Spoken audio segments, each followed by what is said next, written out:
Cinema দেখতে বসে গেছে। কোন আক্কেলে সিনেমা দেখেন আপনি? আপনার সিনেমা দেখার সময় কোথায় আপনার? সিনেমা দেখার সময় কোথায়? এই যে যতগুলো ভাই শহীদ হয়েছে তাদের পরিবারের খোঁজখবর নেওয়া লাগবে না? এবং যতগুলো ভাই এখন হাসপাতালে কাতরাচ্ছে তাদের সঙ্গে হাজার হাজার হাজার হাজার ছাত্র ভাই, তাদের চিকিৎসা করানো লাগবে না? যত মানুষকে গুম করা হয়েছে ওদেরকে মুক্ত করা লাগবে না? তারাও তো জানে এটা অন্যায়, এবং যারা করে তারাও বলে এটা অন্যায়, জানেন?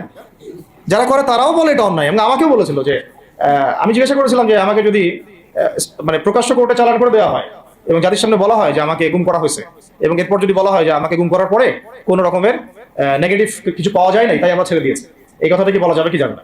তারা বলছে যে না, এটা বলা যাবে না, কারণ এই কাজটা তো মানবতা বিরোধী অপরাধ, এটা করলে তো বললে তো সবাই আবার বুঝে ফেলবে।